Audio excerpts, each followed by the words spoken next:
This is an extremely packed hall. You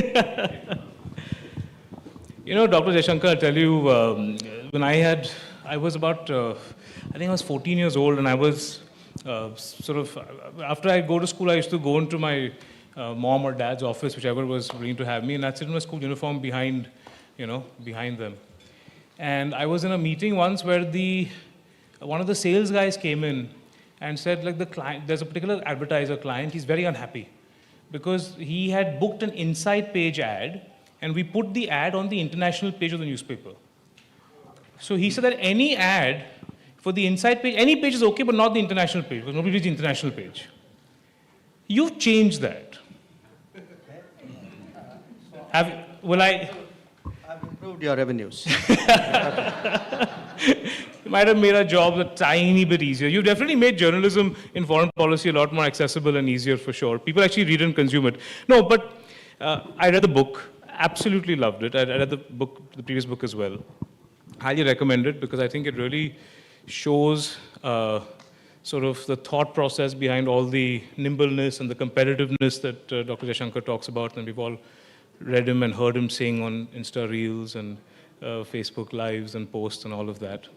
But it talks about making foreign policy accessible, and that's a big thing that you've done, is like, why does foreign policy matter to you? Is a big part of what you've kind of said. So just walk us through exactly that how have you become this kind of rock star of foreign policy? And like, I mean, I got a 17-year-old, messaging me saying, I want to come and get a selfie with Dr. Jaishankar. I've got messages like this only for like Vicky Kaushal and Shah Rukh Khan Adda, but I've not, So okay. Now, let me in a way, two questions. One, why, how foreign policy has become popular, or why is it relevant? The other, in a way, why the book? I mean, one flows from the other. Because I wrote the book primarily to convince people that today foreign policy does matter to you, that it is not something which is on the inside page of Indian Express. Occasionally there are first page stories as well. Yeah. But if you actually look at our lives, last 5 years, 10 years, with each passing year, something abroad has happened which has fundamentally changed our life. And the biggest thing in the last 5 years has been COVID. When first news of COVID came out, this would have been early January, Which one of you would have thought that next 2.5 years, this is going to take over your lives? Now, it's not just COVID. I mean, there have been conflicts in the world before. But if you look today at the conflict in Ukraine, or you look at what's happening in Gaza and the Red Sea, it's actually affecting bread and butter issues in this country. Your petrol price goes up. Sometimes, fortunately, we are not a food importing country anymore, but we saw in Sri Lanka, for example, that, food prices went up, petrol prices went up, generally inflation goes up. Because of, again, we had, there are people here who are involved in international education. Now, we have today about 1.2 million students studying abroad at any given time. So the moment there is conflict, the first question we ask ourselves is, okay, how many of our people are out there? Yep. Now, we've done, again, you look at the last few years, we had Operation Ganga in Ukraine, we had Operation Kaveri in Sudan, and people go to work today. COVID was for us an amazing experience to discover how many Indians are working abroad. And, in many of them are people whose jobs are abroad, but they live in India. Shipping, people in maritime shipping, airline staff, sure, hotel staff, students. So the globalization of India today, it's important for us all to understand it, recognize it, worry about it sometimes, but also look at the opportunities in it. Now, why did I write the book? Partly I kind of write stuff. I mostly do my own, foreign ministers have to speak. So I had a long history of writing for other people. I thought I may as well write for myself now. So I do that. And then if you write, you have a natural desire to communicate. And when I looked at 10 years of Modi, And I asked myself, where were we in 2014? Where are we in 2024? And then I looked around saying, somebody needs to tell this story. And finally, after, looking around, I decided, okay, I'm probably the best guy to do it. And that's how we ended up here.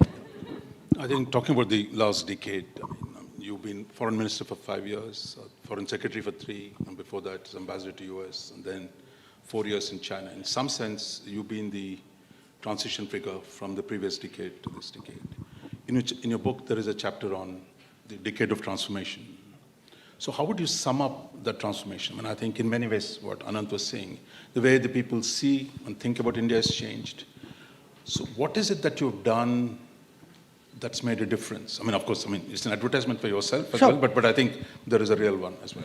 No, look, it's not just an advertisement for me, I think in many ways, because I would say you are a kind of, obviously part of the ideas and conceptualization team, but if you are to have big change, you need that vision. You need that sense of, I am here, I'm going to go there, I'm capable of it, I can convince my people I can do this. And it's not just a, sort of a simple vision of I need to be big and need to be great. It needs to be a vision which would, say, okay, my defense capabilities need to be here, my manufacturing needs to be there, my foreign trade needs to be here, I should prepare for the global workplace, I should build deep strengths, this should be my response to terrorism, that should be, if I'm challenged on the border, what I will do. So there's a whole sort of, I would say, almost a kind of a mindset out there. So one part of it is that, The second is the part we've already discussed, which is if we are, at the end of the day, we are 1.4 billion people, biggest resource is people. And we are preparing for a globalized world. Why am I not leveraging people? Why is it that, there are restrictions on mobility? People say we must have access to capital, we must have access to technology, to markets. They should have access, mobility should be part of the conversation as well. And then finally, there is this issue, which is, if you have aspirations, what we will be will depend on what we are and what we were. So there must be a sense of history. There must be, where am I coming from? What am I about? So it's in a sense revisiting the past, redoing the present, and preparing for the future. And the way you do it, Dr. Chan, I think maybe that's one of the reasons why you're such a rock star and this popularity. I'm not just saying it to sort of praise you. There is a genuine kind of a rock star kind of a image that you have. Is when you talk about Indian foreign policy, you do it in a way that people feel good about India. But I think people should feel good about India. Of course. No, of course they should. Look, things are happening. Of course. Just think today, today you had testing of Agni 5, It's a big step. Every day, I think 2 days ago you had the Sela tunnel. Every day something is happening in India. We used to think, we'll have a project, maybe 5 years, 10 years. Many projects didn't even get off ground. Today, actually, what was promised is happening in the tenure, sometimes in the same tenure of the government. So we have changed, and we should be proud of it. Yeah. Is it because you had, if you look at the previous 30 years, since Rajiv Gandhi passed away, there is not a single government with a majority. So having a full majority, a leader who's got control over his own party, how much difference has made to both the way the world sees us and the way we deal with the rest of the world? Look, Raj, I definitely, no question, majority in a democracy, that too in a big country, a very pluralistic society with all the diversity we have. It is important at the end of the day, of that whole churning, which ends up in an election, produces a decisive outcome. No question about it, because we have seen the majority period and we have seen the coalition period, and I think nobody wishes a coalition on this country ever again. I think that's pretty obvious. Even though the big reforms happened during a coalition government, a very weak coalition government. No, look, I would say the big reforms actually have happened in the majority government. Now, this What last happened, if you are referring to 91, 91, 92, yes. 91, 92 was a reform which was done with our backs to the wall. Yeah. So we did the reforms we must. We didn't do the reforms we should. I mean, there were other things we should have done. Very But, interesting. by which time the consensus started fraying, the appetite to go further was not there. So I would say, yes, definitely majority government makes a difference. But I don't think it's as simple as that. I really think it, in a way, you need a kind of a vision, a leadership which will motivate the country, which will get people to do more than normally, they would get out of their comfort zone. People would be willing to take risks, experiment with things. It requires, one of the good things about this government, the big changes I've seen over the last 10 years is actually the follow-up. That let me tell you, there's nothing more awkward in your career. This I'm talking not of my ministerial tenure, my secretary tenure. To be put in front of a whole lot of your peers and being hauled up by the Prime Minister saying, why didn't that get done? And what is your explanation for it? So what it does is, the moment the top demands accountability and gets after you saying, look, this was to be done, this is your cost overrun, this is your time overrun, you said at the last meeting this would happen. The moment you start getting that kind of follow through, I mean, it's like a business principle. That any organization, if the leader is hands-on, the leader is demanding, the leader pushes himself or herself, let me tell you, it will be a very different organization, and that's actually what's happened to this country. From a foreign policy perspective, what is it for the third term, assuming you guys get a third term, and it looks like it's going to happen? Well, thank you very much. I didn't doubt it.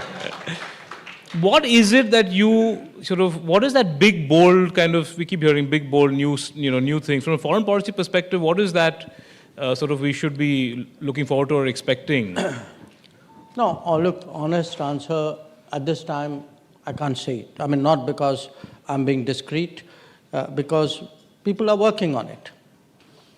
The idea really would be that, 10 years, we have come as far as we have. So what is it we should be doing bigger, better, differently, innovatively? And it's not just in foreign policy. I think every minister, every ministry today has that task. I would say we are well set up for it today. We are well set up for it today because if you look at the big challenges and opportunities of the last, let's say, 5 years, I would even say 10 years, we have made the most of it. Many other people had a chance to do G20. We just did it better than everybody else. So we made an impression on the world. There are, countries who have today, there's a big, I would say, a kind of a tech competition going on in the world. We are actually today harnessing it and saying, okay, this is a country with an IT industry, but this country should have a semiconductor industry. We have an old, antiquated semiconductor, facility in Chandigarh, which is decades old, very small.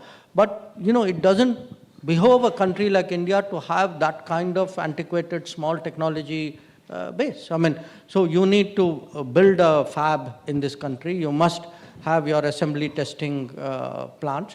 So if you take all what will be to me the new direction of technology and of power, the balance of power today will be set in many ways by the balances of technology. We are moving into a world of artificial intelligence. In our lives, drones are going to be important, space will be important.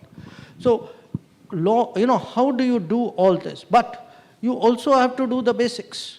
You have to build your roads better, you have to build your railways, you have to create a good business environment, revive manufacturing in this country, which actually, when we talk about reforms, I really think after the 1990s, somewhere we let go of that. So there's a lot to be done at different levels. If I might bring you to the politics of foreign policy, which there's been lots of it Yeah. in the country. I mean, take you back to the 2019 Ramnath Goenka lecture that you gave, in which you talked about the dogmas of Delhi. Right. See, normally we tend to believe everything we did in the past was fantastic. Indian foreign policy was always great. Everything was great that happened in the past. To one where you actually said, no, we got to take a critical look at the past, re-examine some of the things, the way we did things. And in your book, you talk about the three big foreign policy accounts, how we dealt with Pakistan and Kashmir, how we dealt with China, how we dealt with the US and the West. You're making propositions there which really challenge the entire conventional wisdom on Indian foreign policy and how we dealt with that. Could you just walk us through those three accounts? What has changed? I mean, in a way, between book 1 and book 2, I sort of developed this argument. In the first book, what I found working in the foreign ministry, at that time I would say I was kind of like an upper middle level guy, was there was a kind of a mantra, there was a conventional belief in the foreign policy system. But when we actually looked at public behavior, it was very different. You had, and at that time I used to deal with US, and actually I think it was, if my memory serves me right, Jairam Ramesh's book, which was Yankee Go Home and Take Me With You. So people would abuse the US and then want you to come and do something for them with the US. So what we found even during the nuclear deal, that whole period, was you had a very strong ideological kind of a prism. Coming from the, I kind of dealt with it in my second book. So if one actually looked at the real indices, okay, where is your trade growing? Where is your technology coming from? Where is the mobility migration happening? Where are people going for education? Where are people going for tourism? What kind of movies do you watch? The whole direction went one way. The foreign policy was going a very different way. And so my point in that first book was sometimes listen to the street. Get out of your own narrow circle and ask real people of the real economy, saying, so what do you think about the world? Where do you think our chances are? Where is the opportunity there? And that I developed into something a little bit more wide-ranging in this book, because what I discovered as I kept at my job was on very key issues. There were choices we made in the 1950s, 60s, 70s. We grew up believing, and all of us, I would include myself in it, that we grew up believing these were the only choices, these were the best choices. And if anything happened in the world, it was other people's fault, it was never ours.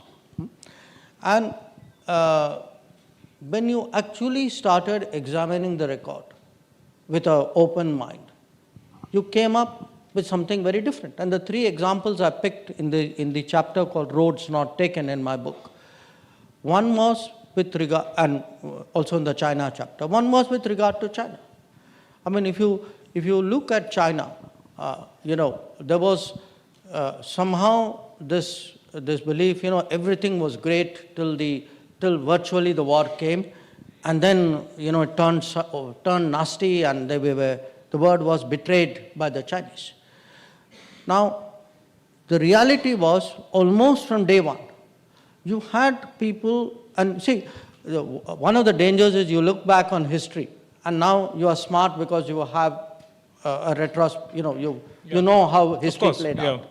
But my interest was, at that time, what did people say? So if you are saying, okay, China, in 1950, you have the Deputy Prime Minister of India cautioning the Prime Minister, saying, look, for the first time, we have a two-front situation.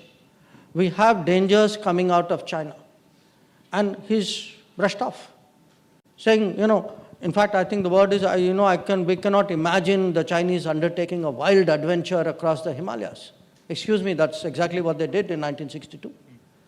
So now I take a second example, Pakistan. Today, by the way, CAA rules were notified. Now, I'm reminding you for a reason. Because this debate goes back to the 1950s, that you have Shyama Prasad Mukherjee warning you publicly. I mean, this is the reason why he finds it difficult to continue in the government, saying, you are dealing with a neighbor. You're reaching an understanding saying, I'll look after my minorities, you look after yours. Your neighbor has no intention of doing it. And anybody who sort of has remote sense of objectivity about it can see it. That's the guy's DNA. That's what he's actually saying in public. You look at the flow of people coming out of Pakistan, and yet you go and conclude a pact, the Liaquat, Nehru Liaquat Pact.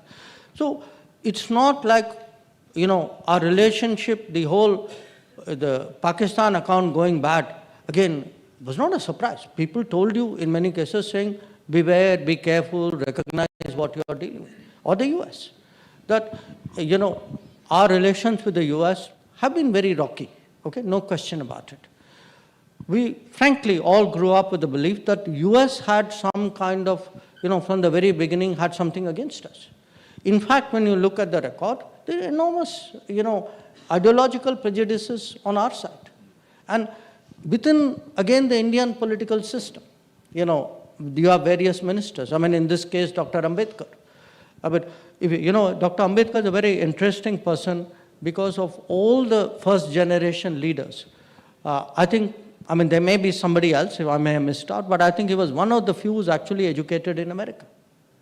And with that experience, Dr. Ambedkar actually, if you look at his speech in Parliament at a time when he's resigning, he's talking about a time when, he said, we started off, there's no reason for us not to, have good relations with America, but we have ended up alienating them.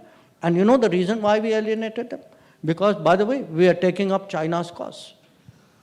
So just imagine, the reality was, in many cases, you put China's interests ahead of India's interest. Today we are talking India first. Apparently, there was a period when it was China first, which I can understand in China, not in India. So if you actually, have irritate, I don't have a problem battling with others. I do it even now sometimes.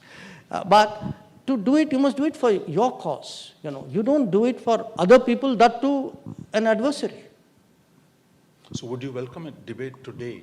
So just as Nehru made many mistakes, that some of the things you do today, we also need a debate on what are the likely consequences. You need someone asking deeper questions. Right? When you get That's what you guys are doing. No, but look, of course, I don't think, not just in foreign policy, I think it's in a democracy, government should be questioned, there should be debates, there are debates. In this country would not be this country if it didn't have debates. So I don't have an issue with that. What I have an issue with is everything is okay. If you question it, there's a political agenda, I don't have to join the BJP today to question what happened in the 50s and 60s and 70s. Ambedkar, Patel, Rajaji, Minu Masani, J.B. Kriplani all questioned it at that time. And with the passage of history, many of their questions and answers proved to be right. Not all of them, Again, I want to be clear. I'm not saying everything done in the past was wrong. I think many good things were done in the past. But we shouldn't have this very unquestioning acceptance of where we came from, because then it will not enable us to correct the mistakes today. Looking at where we are going, you have one nice sentence in your book in terms of the major power relations. You talk about engaging America, managing China, reassuring Russia, cultivating Europe, and bring Japan into play. Can you expand on this? Each word you chose for the country kind of lays out the kind of special priority or how we deal with each one of them. Yes, because I think in many ways with the US, now to use the Prime Minister's words, we have put the hesitations of history, the ideological reservations behind us. I think there's a world out there for us to explore, and you can see that, you saw that when Prime Minister went last year on the state visit to the US. And it is for us, I think, a very important trade partner, investment partner, but most of all, I would say technology partner. I mean, that's why I use the word out there. I mean, I'll skip China, Russia for a moment. I'll come back to them. Where Europe is concerned, again, in many ways, I think we were behind the curve. We were behind the curve in the sense that we focused on a few countries in Europe. The interface was relatively thin, and we didn't fully utilize or comprehend the integration of Europe and the importance of Brussels. I mean, one of the big changes in our European policy in the last 10 years is really how much more time today we are spending in Brussels with Brussels. And again, Europe is going through its own process of change. And definitely, there's no question, as it becomes strategically more aware and awake, that it will be a big factor in its own right. If one looks at resources, and again, one looks at technology, one looks at the partnership possibilities in Europe, and this is, as I say, this is the real world. This is where your technology is going, this is where your trade is going, this is where your mobility is going. These are the complementary partners of India. This is for us a very, very good fit. Where Japan is concerned, a lot of it is within Japan itself and between Japan and the world, which is Japan, for historical reasons, had constrained itself. So, as and when Japan gets more deeply into world politics, Japan is a great technology power. Japan has abilities and, impact, and we have seen it in our own country. I mean, we saw it in the automobile sector, we saw it in the mass transportation metro sector. When the bullet train happens, we are going to see a big technology leap out there. So the problem with Japan is, it is hesitant because of the past. There are a lot of reactions to what Japan wants to do. We are very unique because we have a very good history with Japan. So if anybody, if there's any big country which can actively encourage and welcome Japan to play a bigger role, I think we have a very natural choice there. Coming to Russia and China. I'll just respond to interruption. So the three places you've said, it's our relationship with these three parts of the world are quite politics proof. No matter what happens in America, what happens in European politics, whatever happens in Japanese politics, it's not really going to make too much of a difference. You can't envision them making too much of a difference between India and those countries. Yes, but there is still, I would not say there's an automaticity about it. You've got to work at it.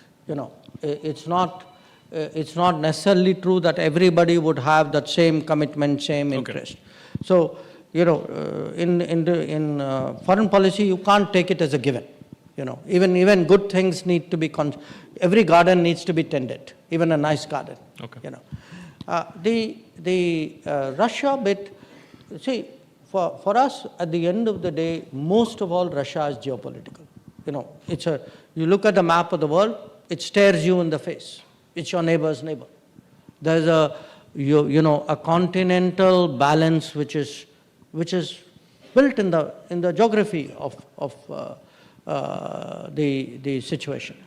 And the fact is, all said and done, if you look at the ups and downs, and that's why in the second book I've spent some time explaining this about Russia, that if you look at Russia's relationship with almost every other major center, Russia, Europe, Russia, US, Russia, China, Russia, Japan, it's had tremendous ups and downs.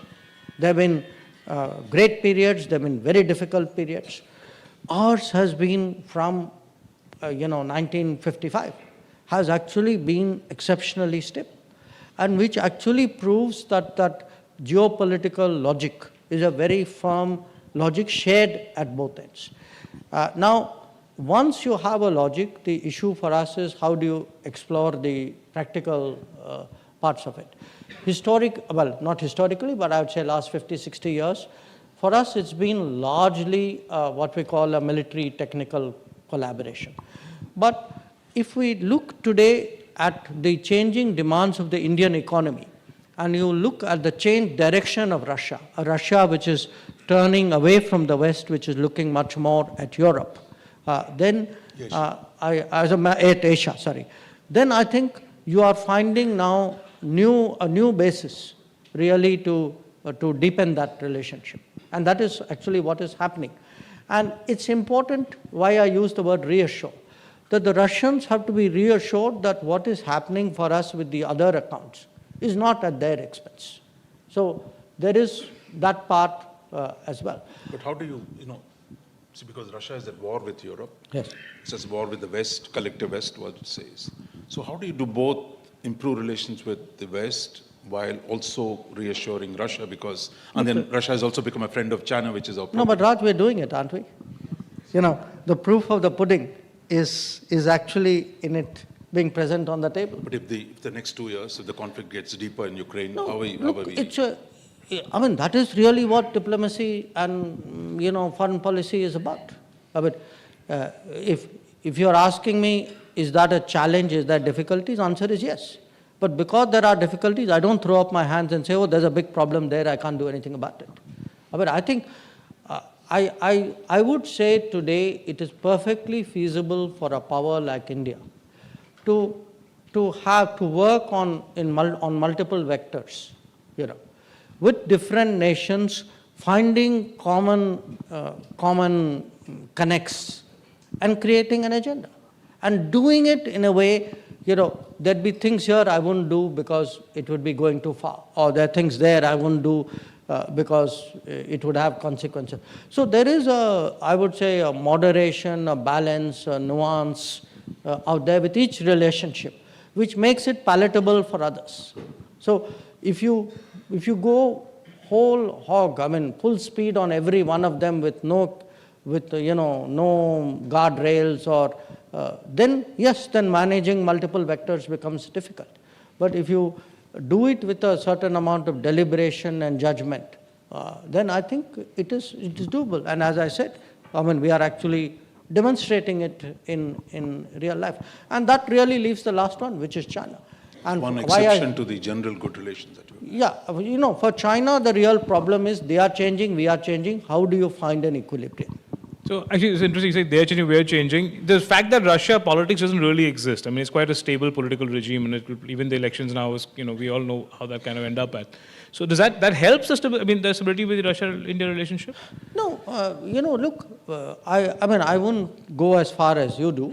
You've had changes of regime in Russia. After all, you had 91, 92, you had a Yeltsin period. So before that, you had, even within the Soviet system, a Gorbachev period. So it's not, every country has its politics. Yeah. But it'll never be a Maldives, right? You're never going to have warring sort of two sides, trying to put, you know what I mean? It's quite clear where Russia is. No, unless climate change becomes very extreme, I don't see Russia becoming.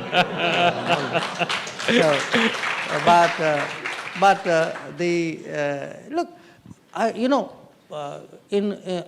think in the Russian statecraft how would I say, heritage, there is a kind of a sense of what India is about and what are the benefits of a relationship with India, just as it is in ours. And we have therefore made that effort. It's not like we don't agree on everything. There are issues on which we have differences, but we have figured out how to deal with it. Can you just share anything you can tell us about Modi and Putin's relationship? Because we keep hearing about it. There's something that looks very special about their equation and the chemistry. And the reports that you contributed to keeping things calm when things were going bad in 22.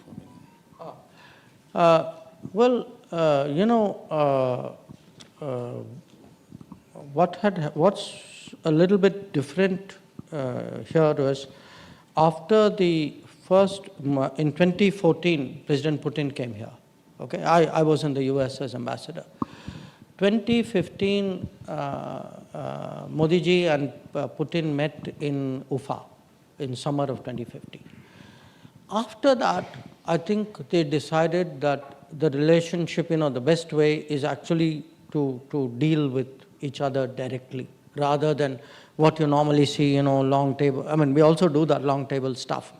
But they actually started spending a lot of time directly talking one-on-one. So what has happened over a period of time, if two leaders have developed that ability to continuously converse. Interestingly, we've also kept it up. It's one relationship where from time to time there are teleconversations as well. So I would say the personal connect there has definitely helped the relationship, because sometimes in very tricky situations, you are able to get through, you are able to talk, you are able to make a point. And sometimes if you say something, the other person, because, if you and I get along, we've known each other for some time, you're more likely to listen.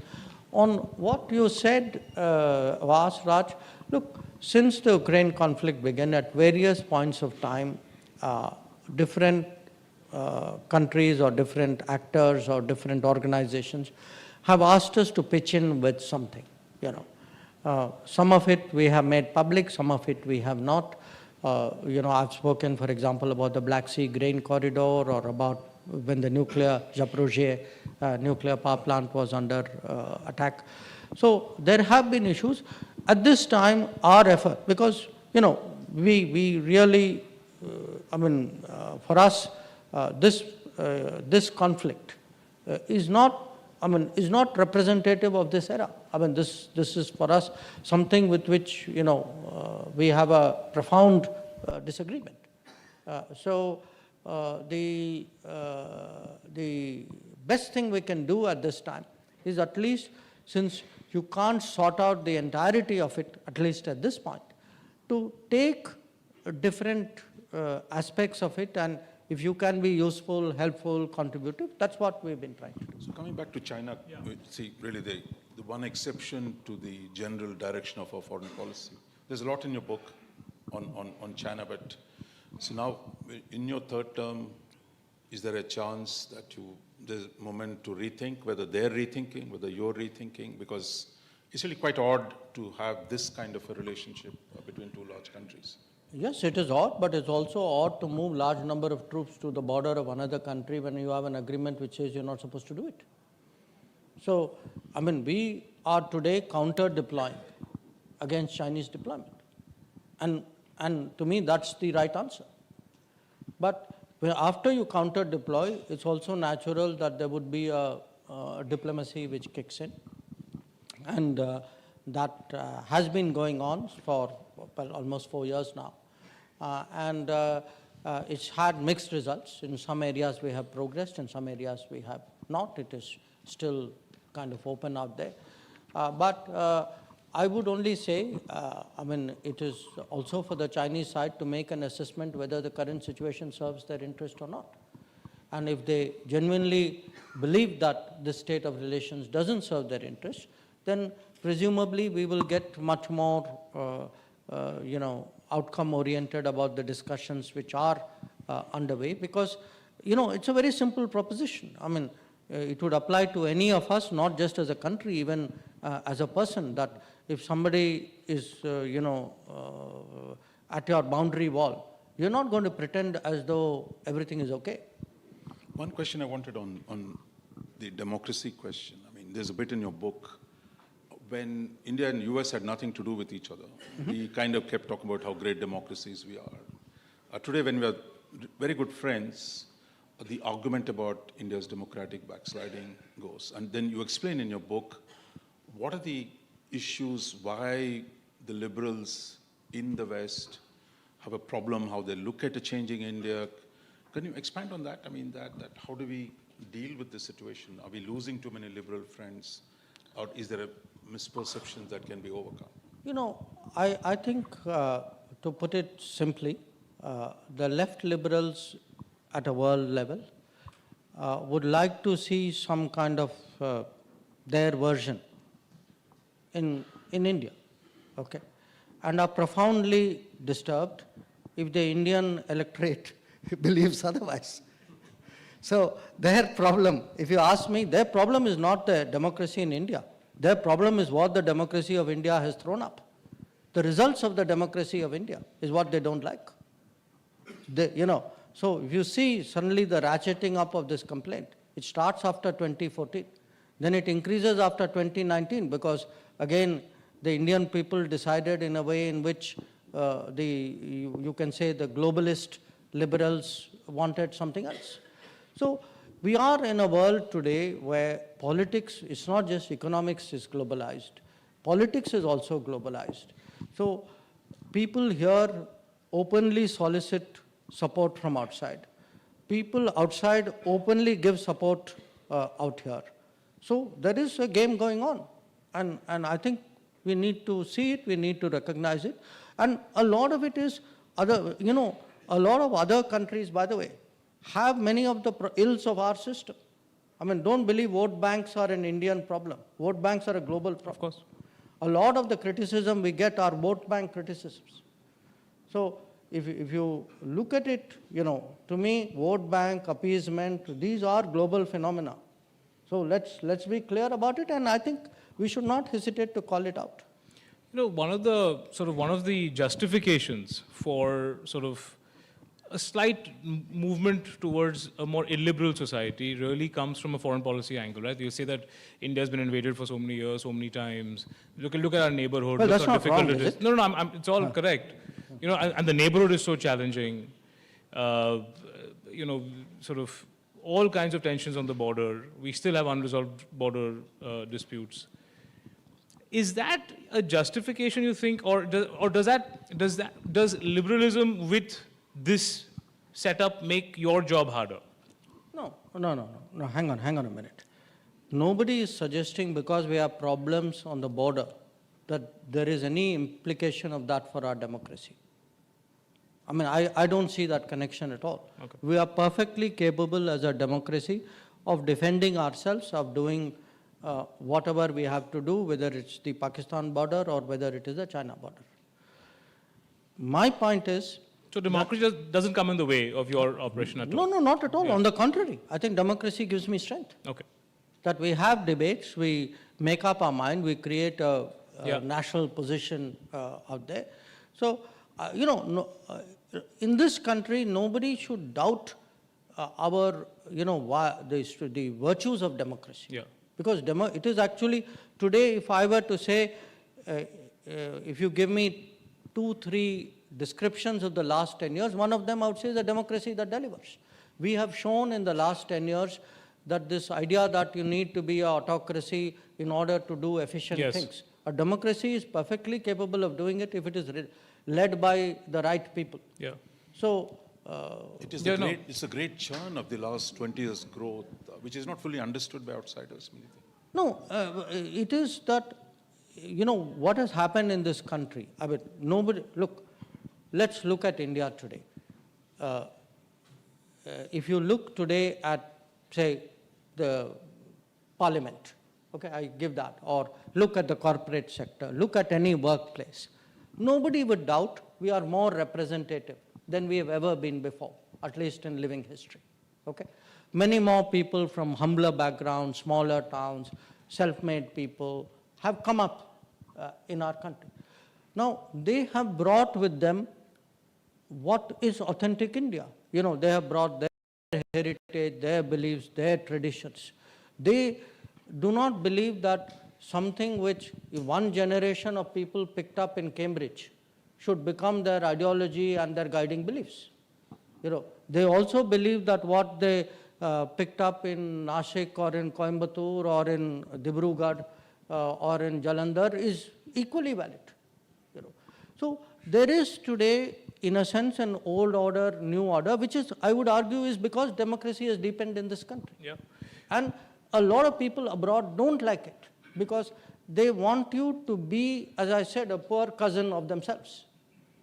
They want you to be something like them so that they are continually in a position to dominate you. They don't like the pushback.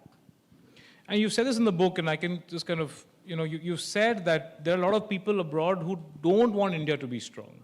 That's also true. So I mean, who doesn't want India to be strong? I mean, who like, is it China? Is it? Come on. Is it? I think that much you should be able to figure out. But it's both our friends and enemies. I mean, you're hinting at both of them. No, look, life is competitive, okay? To some degree, all of us compete with each other.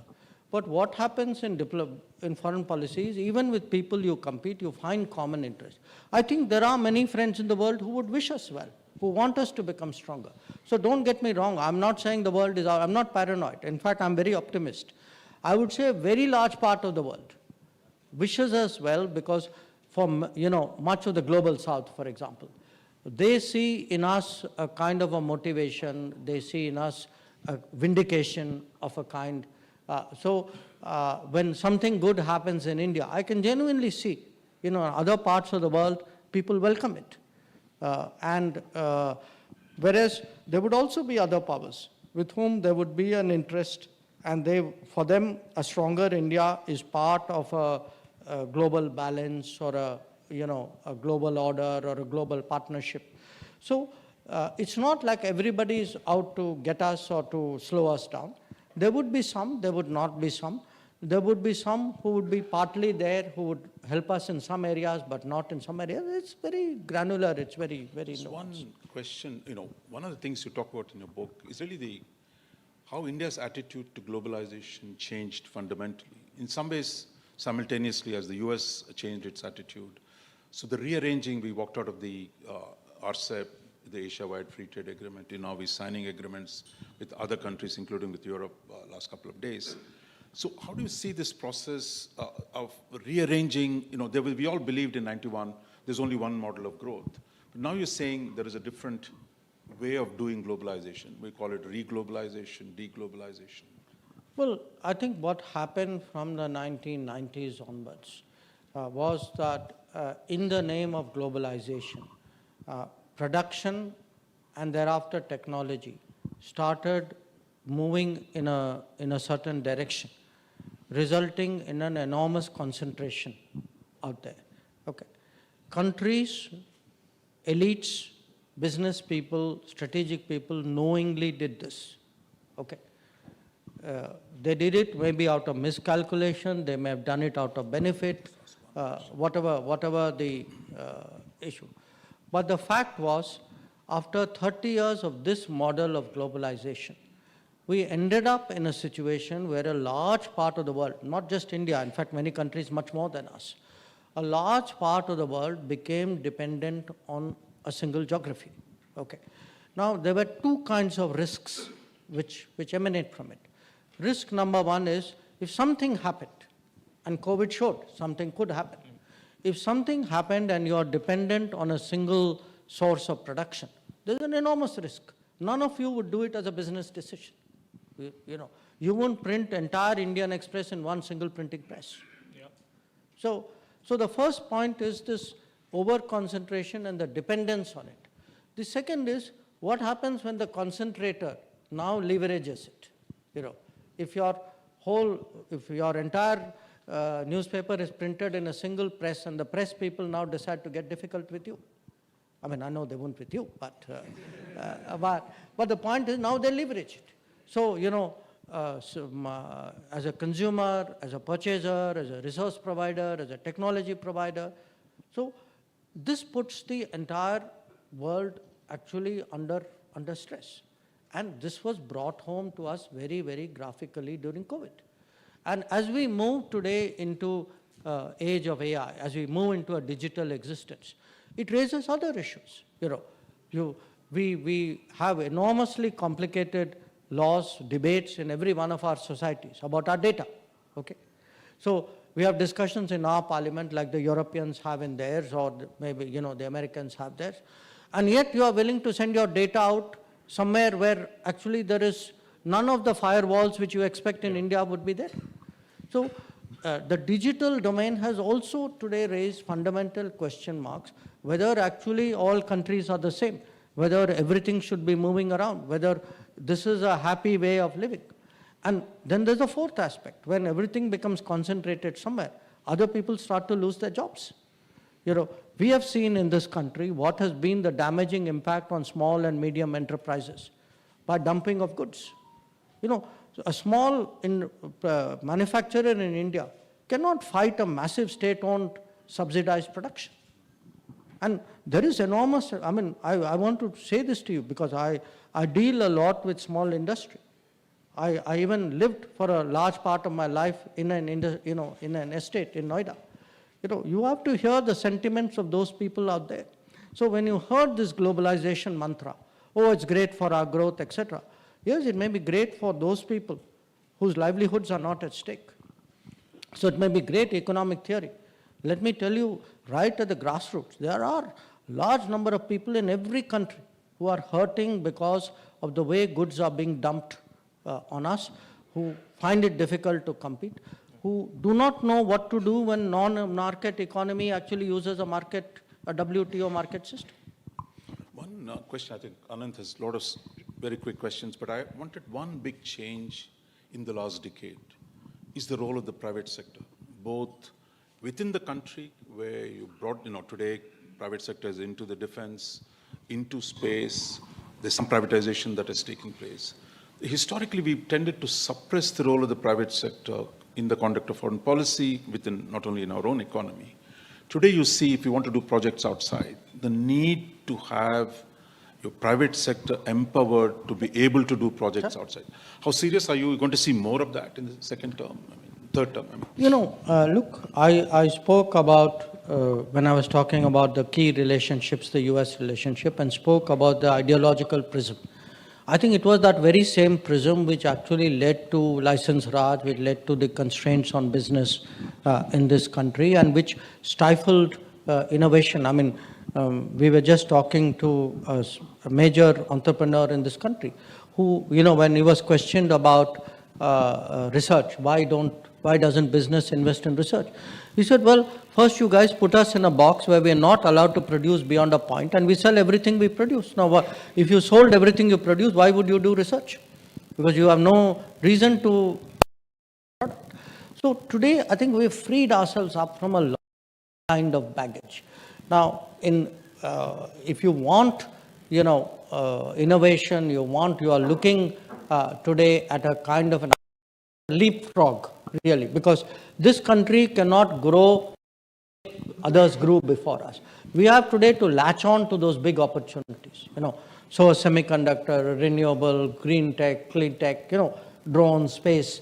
These are all great opportunities out there because it's a relatively, the supply chains are not fully set, there is today for new players. And encourage that. We encourage it at home through startup and, by skills, first of all, by startup, by innovation, by supporting a lot of this, making it easier to do business, but also making it easier to innovate. But abroad, part of what, in fact, in MEA we do is we actually give lines of credit for projects abroad, which are executed by Indian companies with a very high. And in many cases, we have seen a company which goes in, does one good project, has now established itself, it has got market access, it's got branding in that country. Now they're ready to go out there. So we are today in different ways, directly, indirectly, promoting this, because at the end of the day, this means more employment for us at home. It used to be said what's good for General Motors is good for the US. Is there the Indian capital? Are you really, not one is MSME, small LOCs, but in terms of the big projects, empowering Indian capital really to go out and do things? Well, yes, but I think, we have a much more diversified sort of economic landscape. Our companies are not that level. But definitely, we would, we had a very interesting example just recently when Prime Minister went to UAE. My colleague Piyush Goyal actually negotiated something called Bharat Mart, with DP World, where DP World today provides a platform in Dubai for small Indian businesses to display their wares, so that people from across Africa or the Arab world can come and make their decisions. So we do a lot, there's a lot of innovative stuff which is happening. It could be big companies, it could be smaller people, it's trade, it's technology collaborations. But I would also say Indian businesses are responding. I mean, there are places, I went last year, our trade with Latin America today is $45 billion. There are places where Indian businesses are there and no Indian foreign minister has ever gone there before. It tells you a lot. There is America has been incredible agent for their businesses. I mean, do you see that kind of intimacy happening with India also? Like, you'll actually, Boeing or Google and these companies, it becomes part of the American sort of, delegation. Look, I think, Anant, India will be India. I mean, we have a certain culture, we have a certain, our sense of propriety, etc. But I would say we will be, to me, I'm not actually supportive of business per se. I'm supportive of my employment. Our business is only the way by which I get that employment. Okay. I get that GDP increase. Yeah. We spoke a lot about the big countries and the big power centers of the world, but just a quick one on the neighborhood. It's not been as rosy as as the rest of the world has been for you. Would you accept that, or? For no country is the neighborhood ever rosy. Okay. It's the nature of the neighborhood. Nobody loves the neighbors. Ask anybody. Okay. But you have to accept the ups and downs, the politics of the neighborhood, sometimes the psychology of the neighborhood. Okay. And in our case, what had happened was, post-partition, you actually have this big country, India, at the center, and a number of smaller countries. So what we have tried to do in the last decade is to recognize that as a fact, not fight it, not tell neighbors, I will only do this much because you haven't done that much. So we consciously said, look, irrespective of their capability, their willingness, their decisions, let's make up our mind what is good for the relationship.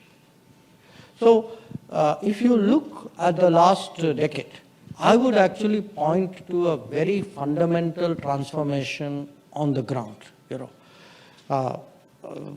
Very obvious examples today would be, say, fuel pipelines which go to Bangladesh and Nepal, where countries which used to get their fuel by trucks or by shipping today have assured fuel from India at a time when energy security is a very big concern for people.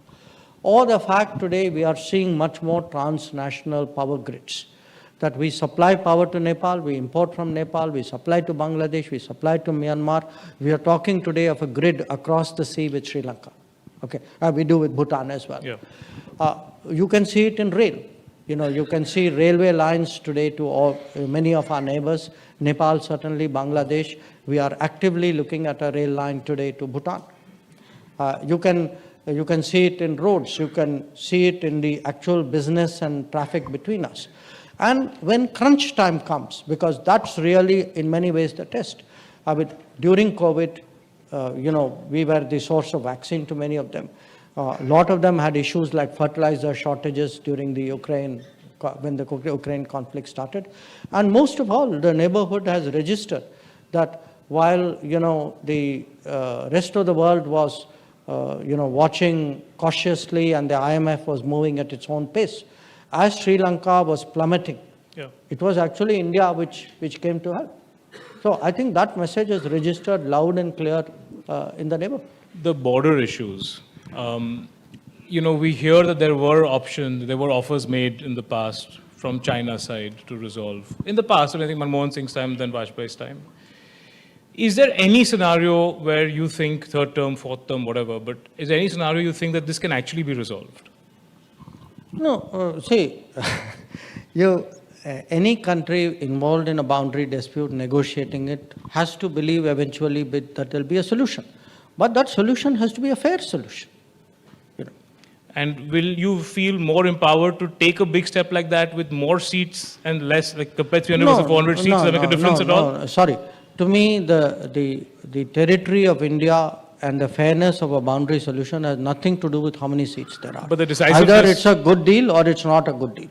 Either it is something which is India's right. This is not the issue today. Yeah. Is not whether you have the political majority or not. It is whether there is actually a fair deal on the table. Yeah. That's the issue. Quickly on Pakistan, can we start a conversation? If they reach out, would we be open to a conversation? Who do you talk to in Pakistan if you have to have a conversation? No, you see, again, look, we have never closed our doors to talking with Pakistan. Question is, what is it you talk about?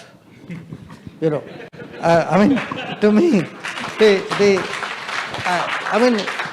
it's a no-brainer.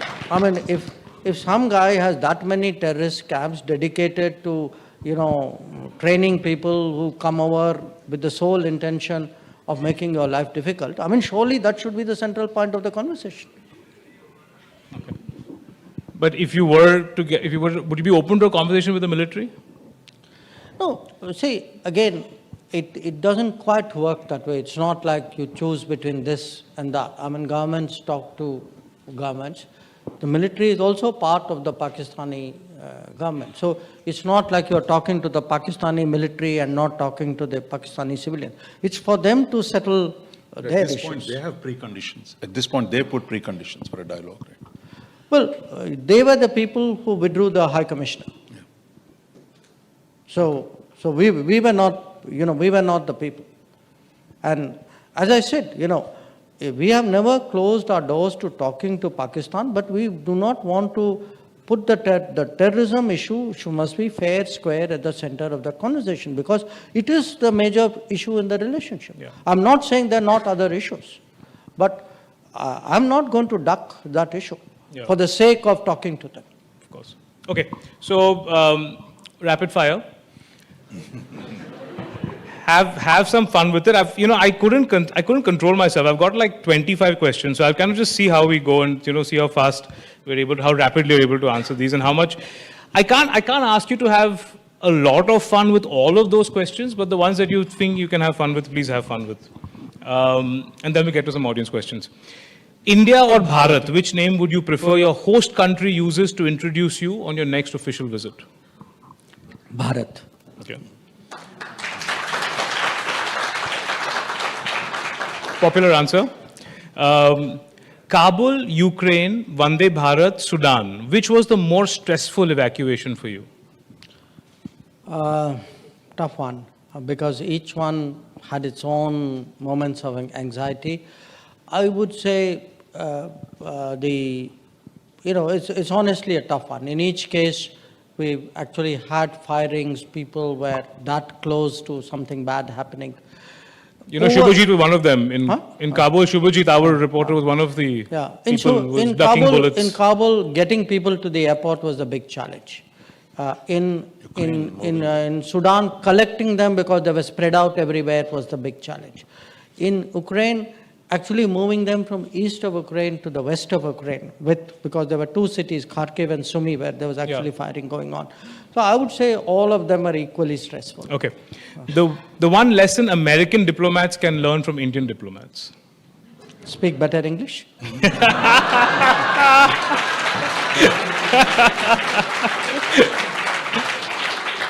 You can't give an answer. You can't give the same answer for the next question. The one lesson Chinese diplomats can learn from Indian diplomats.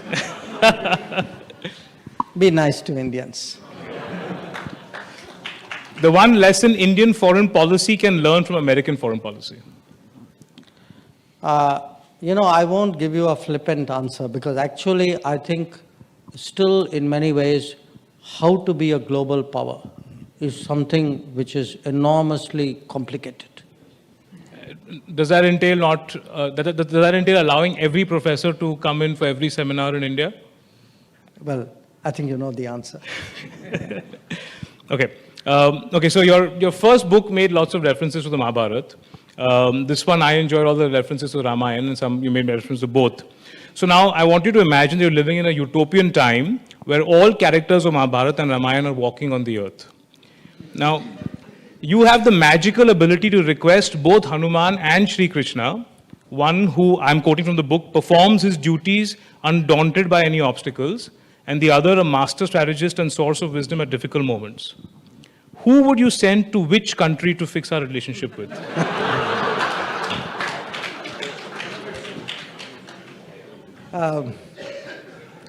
I would give them like a global contract. I would say, look, you are capable of fixing everything.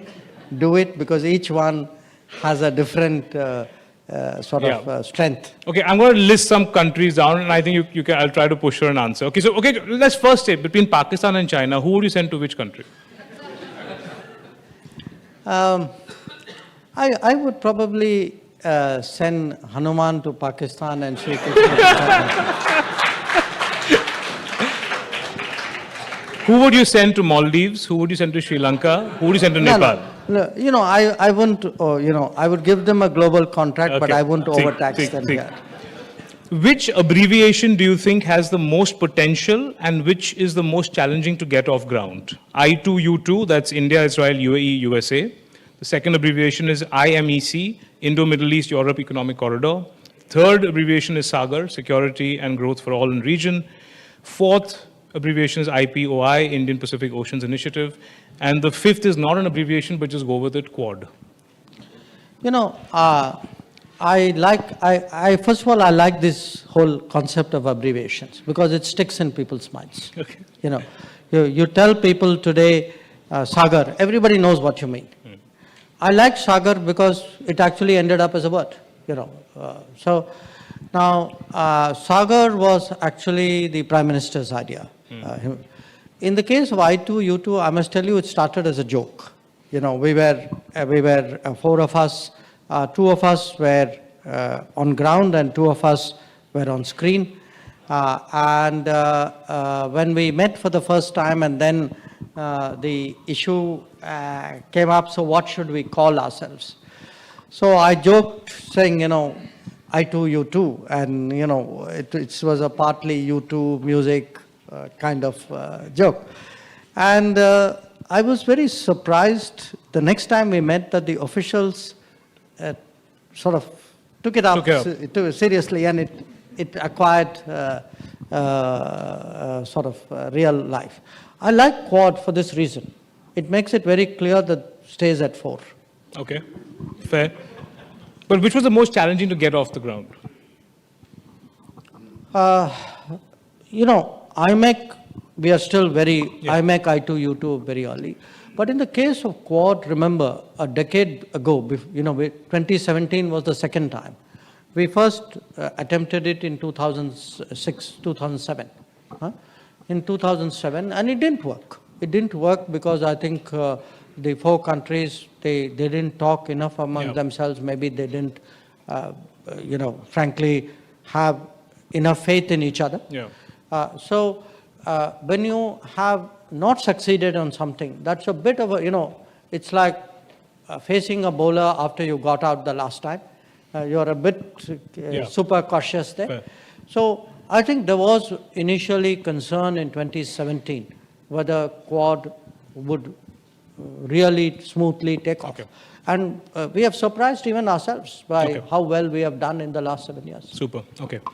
RRR, Uri, 370, Kerala Files, Kashmir Files. Which film do you think helped bring Bharat's perspective out more? That's an unfair question to ask me only because I haven't seen some of them. Fine. But I did like RRR a lot. Yeah, you mentioned RRR in the book, so I thought. Not just for the dancing. Yeah, okay. Yeah. The one thing that excites you about a possible second Trump presidency, the one thing that concerns you about a second Trump presidency?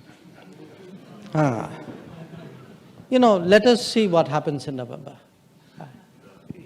Climate change doesn't concern you about it? I think that's one thing that everybody's talking about, that if Trump comes back, all the climate sort of commitments I don't think climate change would change between now and November. Let's wait till November.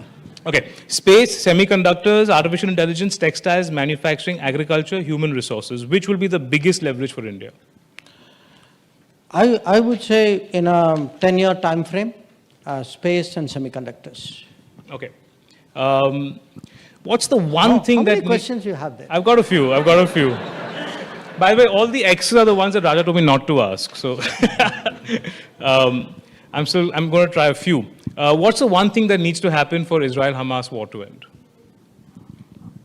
No, it's a tough one. You know, I would honestly pass up on this. Okay. And what's the one thing that needs to happen for Ukraine-Russia war to end? I would pass Pass up on that. No, Okay. look, I think in a way, eventually, in the case of Ukraine, Russia, somewhere the parties have to come to the conclusion that they would like to, that they want to end the conflict. And India has offered to help, but it's not sort of... Look, a lot of countries at different points of time, even the UN, even Guterres has offered, but, it's a constant, there's a constant discussion on this. Who is going to be the one who invites? Both parties have to invite, or will America have to invite? No, at this time, we don't know. Remember, they were talking for some time after the conflict began. Yeah. In Belarus and then in Turkey. Okay. The one thing that's changed in Indian government's dealing with Pakistan over the past 10 years and one thing that stayed the same. I would say what has changed is the clarity about responding to terrorism. One thing which has changed, remained the same, is the reality of the fact that they are a neighbor. Okay.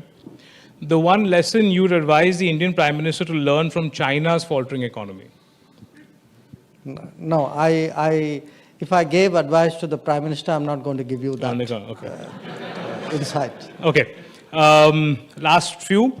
Which will make you happier, rising on the ease of doing business index or VDEM's democracy index? One is a serious one in the real world. The other one, the less said, the better. Okay, all right. In the third term, if there's a third term, the first summit the Prime Minister should do would be with whom? Okay, who would you invite? If the third term, who would you invite for the swearing in? No? Can't answer that. Okay. Okay, I think this has been a fun rapid fire. I think you've tried to play as best as you can given your position, so I appreciate all of that. I have skipped a few. Should I try one more? That's okay. I think we can move on. Fine. Okay, I'll ask you one last question. Is there one thing you regret in your professional career? One thing that stands out as something that you kind of regret? No, I honestly wouldn't say that, because I know that every career, there'll always be some place Benefit of you say, hindsight, etc. I would have liked to do a posting there. But you also know that any choice you made would have been at the expense of any other choice. So I think I had a representative sample. It was a good career. It did offer different jobs, worked with a lot of interesting people in interesting places. So no regrets. Super. So before we go to the audience, what's the next book about? Thinking about it, but I would say, and I'm not sure I am personally capable of that effort, so I might make it a larger effort. I'm very troubled by the fact that that one part of the world, or maybe more than one part of the world, actually is so unaware about our strategic traditions and thinking, etc. So, to me, I would like actually to kind of create a primer plus on Indian strategic traditions. What has been our history? How do we think about it? What have been the historical situations? So I've used the epics as a sort of lens in a way. But I would like to make a much more serious effort and present it to the world, because I see with other cultures and civilizations that, the Westerners would put forward something which they would say over the last 2,000 years, this is how, from the Greeks onwards, this is how we've evolved, or, the Chinese may do that. I feel, and I know it is there. It's there in in bits and pieces in people's minds, etc. But I would definitely like, as I said, it's not something I may be able to do on my own, but I would definitely like to lead an effort today to put together what this country's history of statecraft and strategic thinking is about. Because as we become bigger, I think it's important we'll have to offer more explanations and narratives and ideas to the world.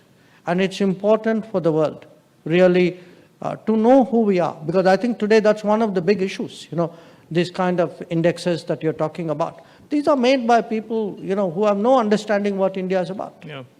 So when people pass judgment about a society without knowing the basics of that society, I think it's incumbent on us in a way to educate, to narrate, to put something out there. And that's really what I'm. You think, when we opened a temple in Middle East, it was a beautiful temple I saw, a very close friend of mine took photos inside, etc. Is that also something that, is that in a way foreign policy happening?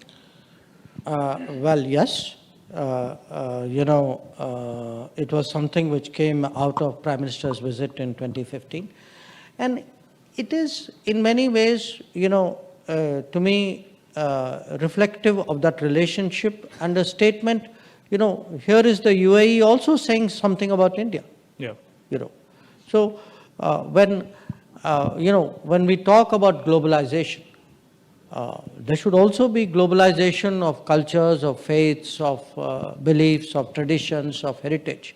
So I felt very good about it. No, that, it was a big deal. We all felt good. But I felt good about it even frankly, from a foreign policy perspective.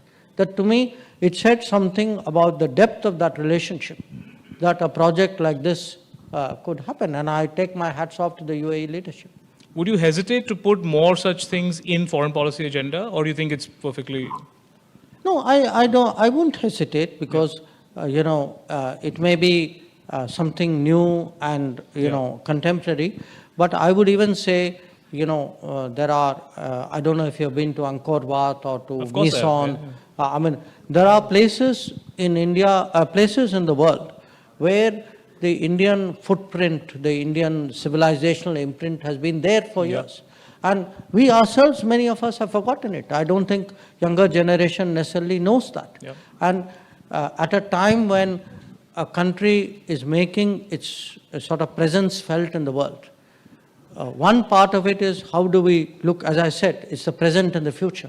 One part of it is also the past. I would like to remind the world about who we were and what did we do in the past and how did we affect their lives, so that this time around they know in a way that there is a past on which I'm building.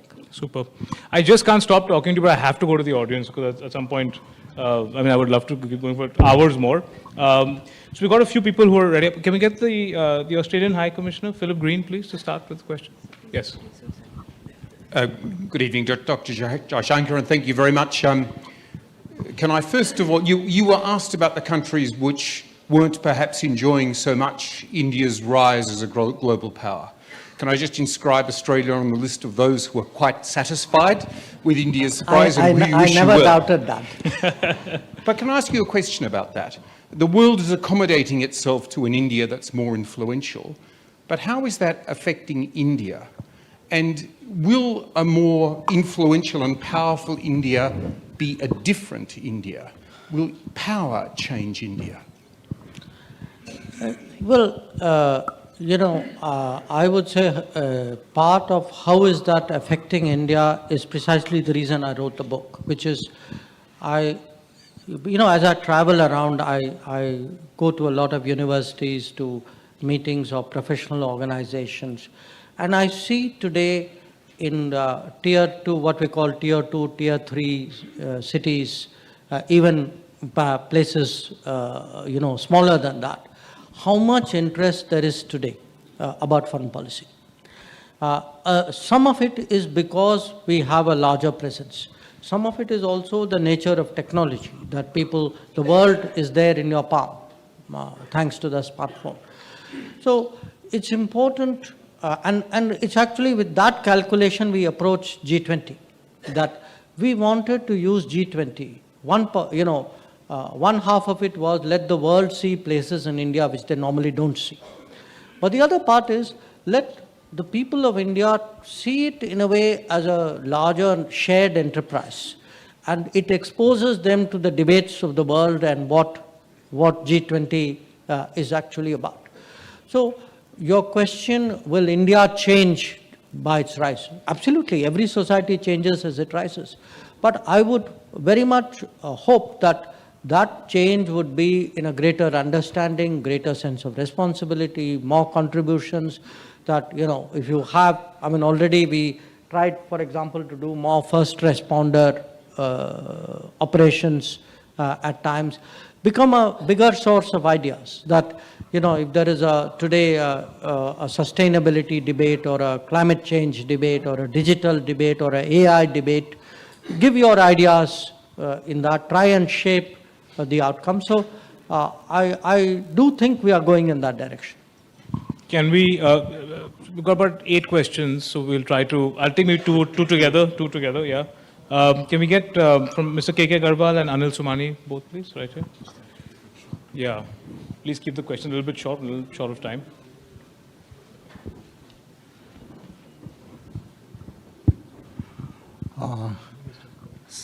Sir, I'm K.K. Agarwal, President of South Asian University.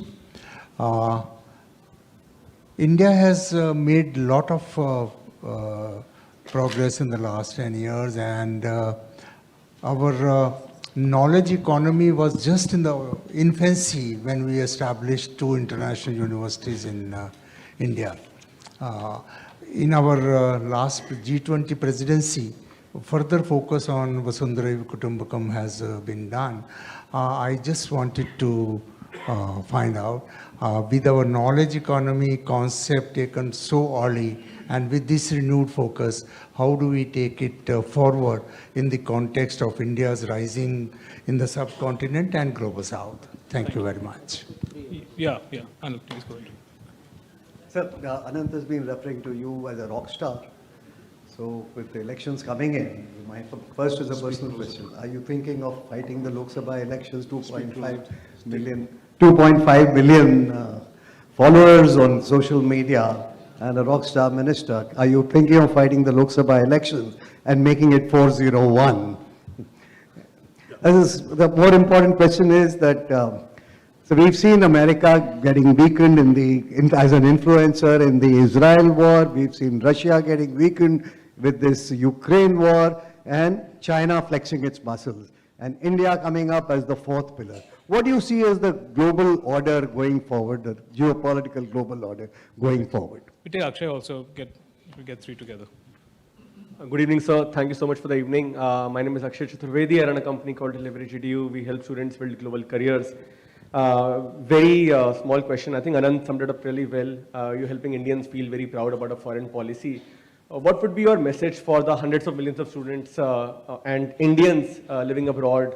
How can they really contribute towards nation building in the next half of the decade? My first, the response about knowledge economy and universities. We are today, there's a very strong connect between education, economy, and foreign policy. Because we are moving today to an era where, if you see, demographics will be a big factor, skills and talent will be a very big factor, and the ability to move ahead in different domains, particularly these new tech domains, would be very much dependent on that. So overall, I would say it is to our advantage that we have more universities, we have more colleges, we have more skilled and technical people, but we also have international agreements which will facilitate their mobility, and I've seen particularly last 2 years, much more interest in the rest of the world in concluding such mobility agreements. I mean, we've done with Australia, we've done with Germany, we've done with Austria, with Italy, and this innovation AI, new tech era that I'm talking about, I think it's going to create a big churn really in the global workplace. Now, your question, what does it mean for a university? It clearly means that the international universities, the two of them, need to function much more effectively. You have just taken charge of SAU, so I know that's a challenge that you have on your hands. But it also means for us the new education policy, and I think you will see that unfolding. The idea that we have today collaborative campuses, we have double degrees, we have students going out, we have universities coming in. So I think you're going to see some changes in the educational scene, which will prepare itself in a way for this new era. On the global order question, because I don't think standing for Lok Sabha is relevant to the global order, so I will put that question aside. On the global order, what do I see? I actually see, in a way, the natural diversity of the world reassert itself. You have roughly today 200 odd countries in the world. Many of them are, you can say there'll be, let's take even G20 as an example. It will not be an exhaustive example, but if you take even G20 as an example, every one of the G20 countries in some form today has an independent position, has an influence. Now, some of them have a history, they're part of an alliance, many of them are not. Even those who are part of an alliance, the nature of alliances itself is changing. So I see a much more diverse world where there are many more powers. Many issues will be more regionally settled. Not necessarily every issue will not go up to the global league. You will have these relationships on on specific issues. Some countries will work more closer than other countries. So that's, and to me that's good, and not just good, to me that's natural. That's the way the world was meant to be. What we have seen for the last 200, 300 years is a distortion, where a few countries were able to dominate others and marginalize them. So nature is now returning, history is returning today to the global order. And I think we are very much part of that process. Message to students, I actually literally have one message, which is wherever I go, because that's the experience of what happened in Ukraine. It's very important for students to actually think of what happens if something goes wrong. It's not in their nature. When, I don't know what you were like, I'm sure when any of us were 20 or 20 minus, we didn't worry about, but the world has many possibilities, and it's good when students go out and explore that. But that world also has, a downside. And we really struggled when the Ukraine conflict happened to actually even map out, who was there, what was happening. Today it's possible to do that very easily digitally. But we want students in many ways to, to get the best out of that society where they say. Because I find in many cases, I go back to my own postings where I've seen very smart students who have done very well in those particular places. Can we get from Rashmi a quick comment? And then we've got a couple of diplomats. So as per the perception, India gives preferential treatment to the US vis-a-vis Russia. Can speak And yeah, so as per the perception, India is giving the preferential treatment to US vis-a-vis Russia, and that is what is getting Russia to cozy up with China, and India is losing a space where... It's not what I heard in Moscow. All right, but this is as per the perception, so that's all what I was wanting to know, that's creating a new world order, China and Russia, which actually doesn't really... all right. I get your question. Okay. Mr. Rajiv Bhatia here, Yeah. please. Thank you very much. No preface, sir, on the question. What is happening in Myanmar, does it cause some concern, or do you feel it requires some policy adaptation to it? We take these two and then we go to the diplomats. No, let's be... 3? Okay. Yeah. Sure. The Chinese political counselors here? Yeah, sir, please.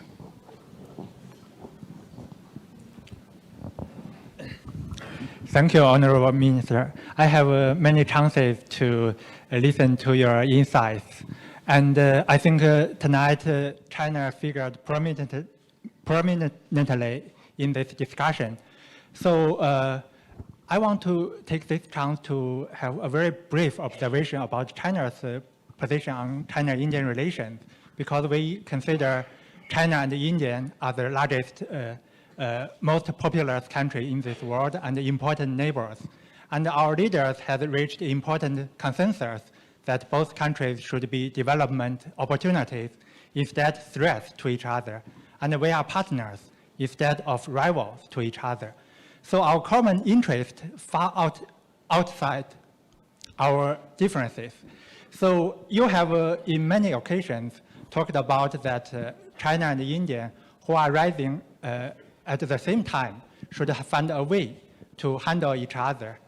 May I know that the basic tenure of your envisaged way of how India-China relations should develop?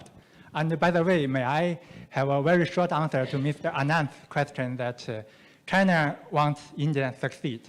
And China and India, we are both members of Global South. And if China and India both succeed, it means that 1/3 of the world population will enjoy a better life. And it means a more multipolar and democratic international relationship. And Chinese people are very friendly to Indian people. So we welcome more Indian people to visit China to experience our friendship. Thank you. Thank you. No, I was trying to provoke an answer. I wasn't really suggesting one. Is there any more? Yeah, we have 3 more after this. Okay, that's the last, right? 3 after this. Oh, okay. So, look, if Russia and China have become closer, that's not an issue, that's not a doing of India. That may or may not be a consequence of the situation in which Russia finds itself vis-a-vis the West. So the part I would dispute from your question is that somewhere India's policies towards the US has had some impact on Russia's policies towards China. I don't think that's not a correlation I would agree with. I think our policies towards Russia have been very objective, they've been very fair, and I think they've been regarded like that in Russia. And I can certainly say that's the sense I had from President Putin. On Myanmar, frankly, developments in Myanmar are worrying because what we are seeing is really more and more parts of Myanmar today not, being under some, not under an official authority. And different ethnic armed organizations are taking over. But more than that, the fighting itself is creating issues for us. It has actually come to our borders, that we have an inflow of people as a result of that. And when authority collapses, it's not so much that we are taking sides. If there is no central authority and you have a very fractured system, then all sorts of other problems happen. It creates a fertile ground for a host of illegal activities, which then also impinge on our interests. So if you ask me, am I concerned about Myanmar? I would say honestly, very much.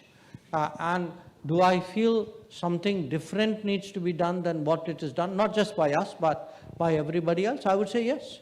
I think, reiterating what was an agreed position is not an answer to the direction of events which are today taking place in Myanmar. Regarding, what you said about, a colleague from China, I think it's in our common interest that we should not have that many forces on the line of actual control. I think it's in our common interest that we should observe agreements that we have signed. And I believe today, it's not just in common interest. I believe it's in China's interest as well. That this tension that we have seen for the last 4 years has not served either of us well. So the sooner we resolve it, I genuinely believe it's good for both of us. And I'm still, very much committed to finding a fair, reasonable outcome, but one which is respectful of agreements, which recognizes the line of actual control, which doesn't seek to change the status quo. That, I think, would be good for both of us.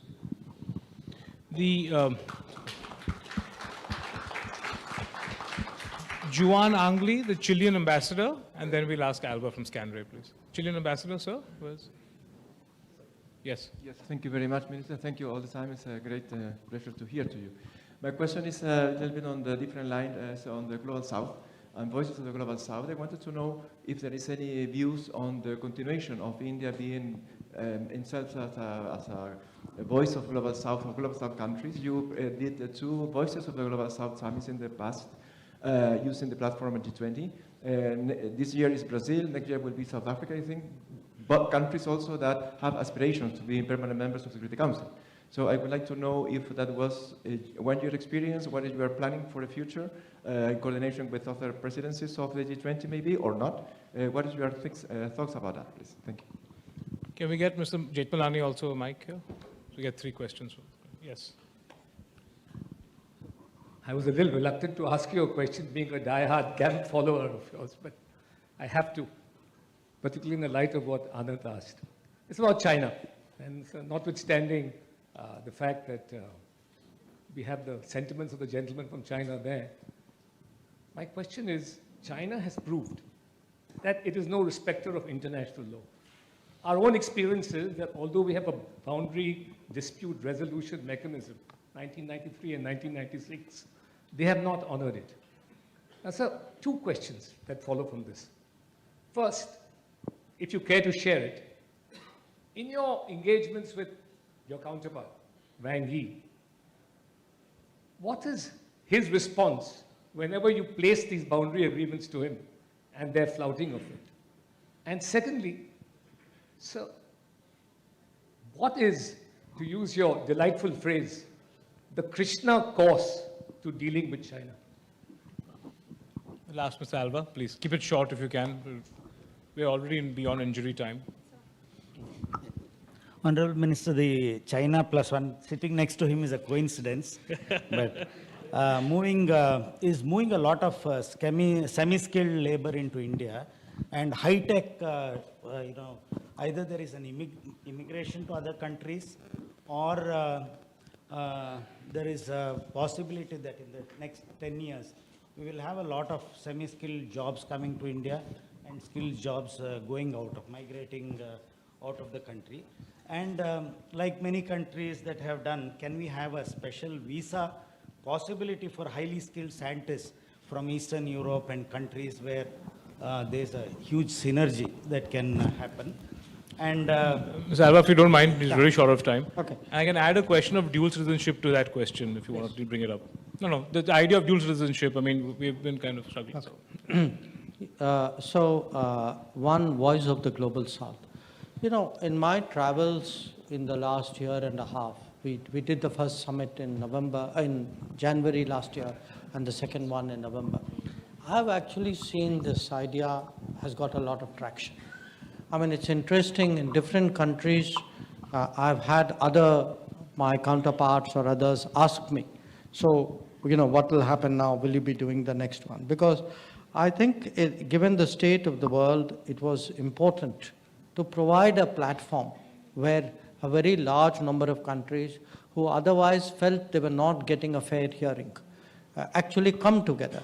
And there is a certain strength, a collective strength in their coming together. This year, for example, we're going to have the Summit of the Future in the United Nations. It's going to be a very important summit. So I would say, the concerns of the South continue. It doesn't matter who holds the G20 presidency. The South still gets a raw deal on many issues and needs to keep flagging it and keep trying to better its lot. We haven't exactly taken a call on this, but I have certainly reported to the Prime Minister that there is such a strength of sentiment across different countries and different regions. On the, Maheshi, on your issues, look, I've known my counterpart for many years from the time I was ambassador there. So the present phase of ties, which we have been, constantly in touch. In fact, even on the morning after the Galwan incident, he was the person I spoke to. And it has been my endeavor by engaging him to see, because there are, at the ground level, there are, military commanders talks going on where we also have diplomatic representatives. That's happening on the ground, and that focus of that is very much the disengagement because of the very close-up deployment. Both of us are ahead of our normal operating bases and normal positions. And this is obviously a very tense and dangerous situation. So the military commanders are focusing on disengagement. With my counterpart, I had at various points of time, also naturally that's been the focus. We had an agreement which was in public domain in Moscow in September 2020. We continue to meet from time to time where we happen to, intersect. And the future, frankly, the current state of the relationship, which is obviously not good to put it mildly, and the future of the relationship remains the issue. And the reason why, when he gave me that trick question, I do think, what kind of relationship we will have with China, what should be the strategy, what could be their strategy. And as I said, I accept that the world is a competitive place, So I think it requires a kind of a deep strategizing, which is why I gave Anant the answer that I did.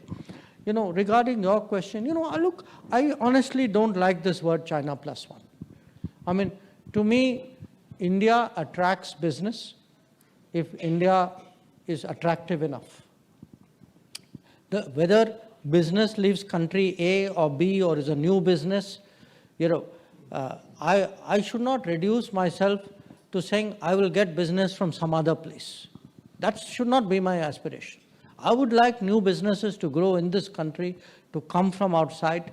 And for me today, how to, by making it easier to do business, by creating through Gati Shakti a much more efficient infrastructure, we have to, we should approach business in a positive manner. We're not doing business against somebody. We are good enough today to attract technology, talent. We are able to innovate.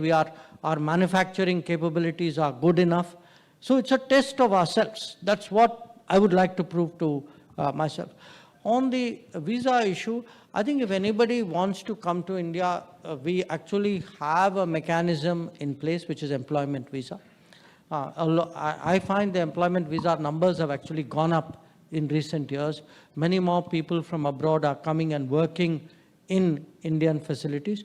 But certainly if you feel that for your particular need, because we had a brief chat before I came in, if you feel the system needs to be improved, we are always willing to do anything that will improve our business environment. Finally, to conclude, on the dual citizenship, I look at this moment, and this was during Atalji's time, that we arrived at a sort of modus vivendi, which was the overseas citizenship. I know there's been an ongoing conversation on it, but I would say I have not heard anything which would suggest that we are actually contemplating a dual citizenship at this point. Okay, so I'll let, because we're out of time, I've got lot many more questions, but because we're running out of time, I'll let Raja have the last. I'll ask one quick one, which is not at all, very easy. It's a very easy question. It's a very selfish question, because I want my sales team. I was reading your book, and you're talking about how personal equations are so important in finance, in your field. You must have the most diverse, difficult, thick Rolodex in the world. I'm not even like making a tall statement when I say that. Like you know everybody in every part of the world to kind of get through. You've got all kinds of contacts. So just how do you maintain so many relationships? I mean, do you send like WhatsApp jokes forwards? Like what do you do? You know, how do you actually do it? And I want all the sales people at Indian Express to please hear the answer, because You know, it might surprise you. I actually do that sometimes. I do send WhatsApp jokes, but look, it's a mix. First of all, it's much easier to do it now. Okay, I mean, you can. One of the problems my colleagues have is often I talk to my counterparts and my colleagues figure out because they're seeing it on Twitter, on X. Huh? Yeah. So today, the nature of diplomacy itself is changing. You know, more people directly reach out to each other. You don't go through cumbersome, protocol process systems.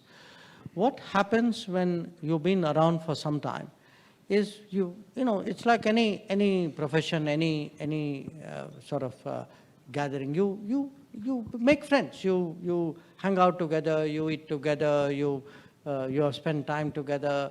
You commiserate together. So over a period of time, there's like a kind of a fraternity, which builds up. If fraternity can also include women, then you keep it up. Partly, of course, I mean, you'd see whenever you go, I make that effort to meet people, because I have realized one thing.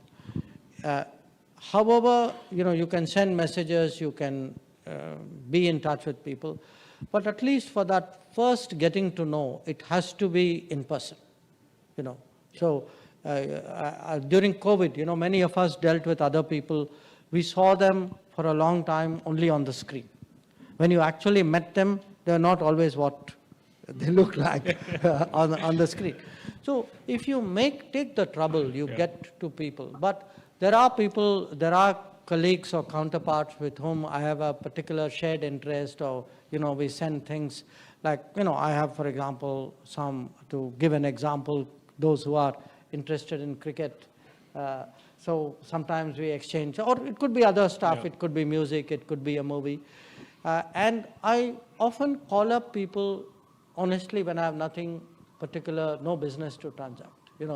I sometimes just call up people like, how are you doing, kind of thing. And it's exactly, the kind of normal relationship, the relationship building. But it's important. This is really what makes a difference. I believe. Minister, just wanted to say that all good things must come to an end. And we're really grateful on behalf of the Indian Express to have you with us. I hope we don't have to wait for the next book for you to come back to us, or the next Ramnath Goenka lecture. But everyone assumes your government is coming back. Everyone also assumes you'll be back in the cabinet. So as you said this evening, the next 5 years are going to be even more decisive for India.